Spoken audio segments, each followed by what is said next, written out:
सोमवार व्रत कथा। श्रावण सोमवार की कथा के अनुसार अमरपुर नगर में एक धनी व्यापारी रहता था।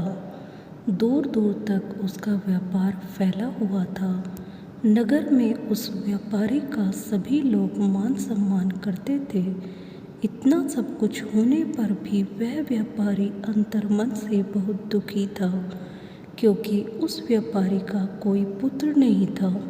दिन रात उसे एक ही चिंता सताती रहती थी। उसकी मृत्यु के बाद उसके इतने बड़े व्यापार और धन संपत्ति को कौन संभालेगा। पुत्र पाने की इच्छा से वह व्यापारी प्रति सोमवार भगवान शिव की व्रत पूजा किया करता था। सायकाल को व्यापारी शिव मंदिर में जाकर भगवान शिव के सामने घी का दीपक जलाया करता था।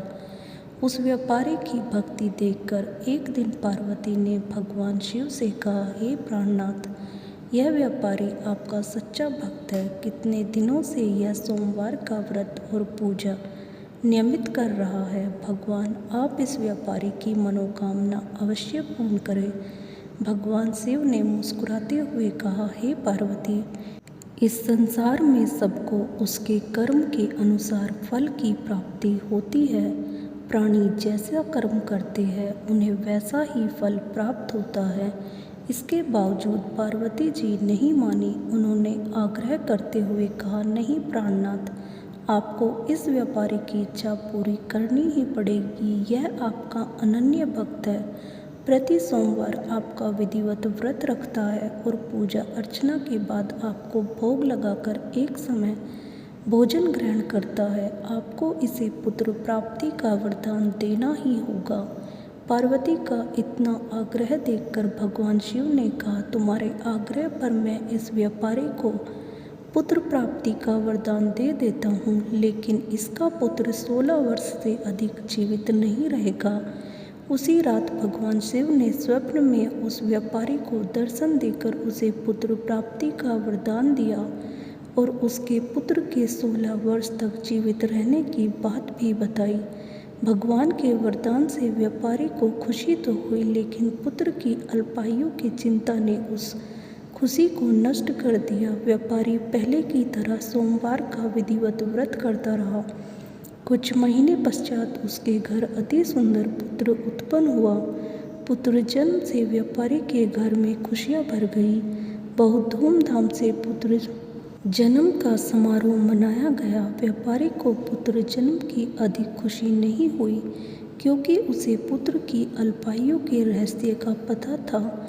यह रहस्य घर में किसी को नहीं मालूम था। विद्वान ब्राह्मणों ने उस पुत्र का नाम अमर रखा। जब अमर 12 वर्ष का हुआ तो शिक्षा के लिए उसे वाराणसी भेजने का निश्चय हुआ। व्यापारी ने अमर के मामा दीपचंद को बुलाया और कहा कि अमर को शिक्षा प्राप्त करने के लिए वाराणसी छोड़ आओ। अमर अपने मामा के साथ शिक्षा प्राप्त करने के लिए चल दिया। रास्ते में जहाँ भी अमर और दीपचंद रात्रि विश्राम के लिए ठहरते, वहीं यज्ञ करते और ब्राह्मणों को भोजन कराते थे। लंबी यात्रा के बाद अमर और दीपचंद एक नगर में पहुँचे। उस नगर के राजा की कन्या के विवाह की खुशी में पूरे नगर को सजाया गया था। निश्चित समय पर बारात आ गई, लेकिन वर का पिता अपने बेटे के एक आंख से काने होने के कारण बहुत चिंतित था। उसे इस बात का भय सता रहा था कि राजा को इस बात का पता चलने पर कहीं वह विवाह से इनकार न कर दे, इससे उसकी बदनामी होगी। वर के पिता ने अमर को देखा तो उसके मस्तिष्क में एक विचार आया। उसने सोचा, क्यों ना इस लड़के को दूल्हा बनाकर राजकुमारी से विवाह करा दूं। विवाह के बाद इसको धन देकर विदा कर दूंगा और राजकुमारी को अपने नगर में ले जाऊंगा। वर के पिता ने इसी संबंध में अमर और दीपचंद से बात की। दीपचंद ने धन मिलने के लालच में वर के पिता की बात स्वीकार कर ली। अमर को दूल्हे के वस्त्र पहनाकर राजकुमारी चंद्रिका से विवाह करा दिया गया। राजा ने बहुत सा धन देकर राजकुमारी को विदा किया। अमर जब लौट रहा था तो सच नहीं छिपा सका और उसने राजकुमारी की ओढ़नी पर लिख दिया, राजकुमारी चंद्रिका, तुम्हारा विवाह तो मेरे साथ हुआ था। मैं तो वाराणसी में शिक्षा प्राप्त करने जा रहा हूँ। अब तुम्हें जिस नवयुवक की पत्नी बनना पड़ेगा वह कान्हा है। जब राजकुमारी ने अपनी ओढ़नी पर लिखा हुआ पढ़ा तो उसने कान्हे लड़के के साथ जाने से इनकार कर दिया। राजा ने सब बातें जानकर राजकुमारी को महल में रख लिया। उधर अमर अपने मामा दीपचंद के साथ वाराणसी पहुंच गया।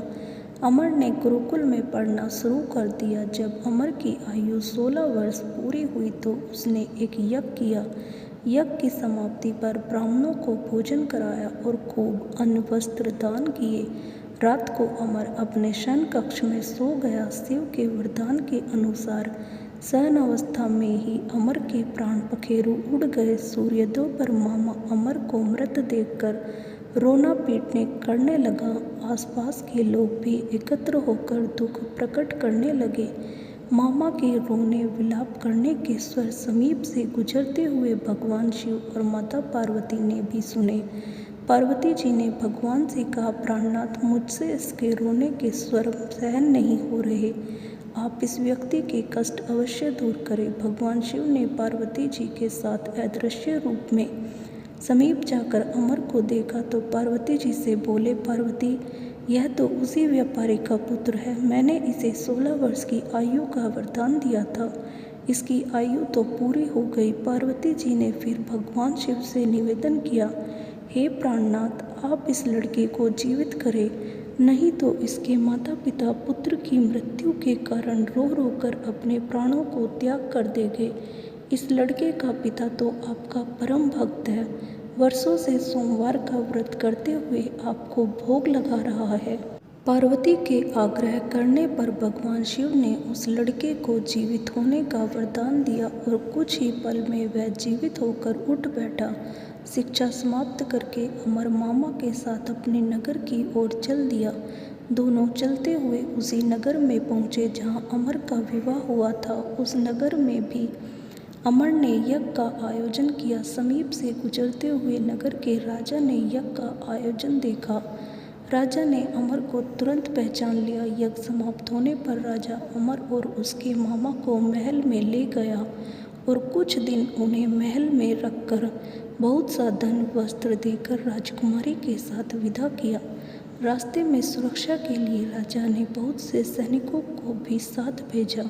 दीपचंद ने नगर में पहुंचते ही एक दूत को घर भेजकर अपने आगमन की सूचना भेजी। अपने बेटे अमर के जीवित वापस लौटने की सूचना से व्यापारी बहुत प्रसन्न हुआ। व्यापारी ने अपनी पत्नी के साथ स्वयं को एक कमरे में बंद रखा था। भूखे प्यासे रहकर व्यापारी और उसकी पत्नी बेटे की प्रतीक्षा कर रहे थे। उन्होंने प्रतिज्ञा कर रखी थी कि यदि उन्हें अपने बेटे की मृत्यु का समाचार मिला तो दोनों अपने प्राण त्याग देंगे। व्यापारी अपनी पत्नी और मित्रों के साथ नगर के द्वार पर पहुंचा। अपने बेटे के विवाह का समाचार सुनकर पुत्रवधू राजकुमारी चंद्रिका को देखकर उसकी खुशी का ठिकाना न रहा।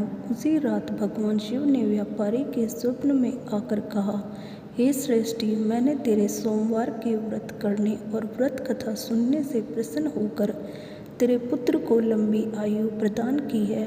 व्यापारी बहुत प्रसन्न हुआ। सोमवार का व्रत करने से व्यापारी के घर में खुशियाँ लौट आई। शास्त्रों में लिखा है कि जो स्त्री पुरुष सोमवार का विधिवत व्रत करते और व्रत कथा सुनते उनकी सभी इच्छाएं पूरी होती है। दोस्तों, आपको यह कहानी कैसी लगी हमें कमेंट कर ज़रूर बताएं।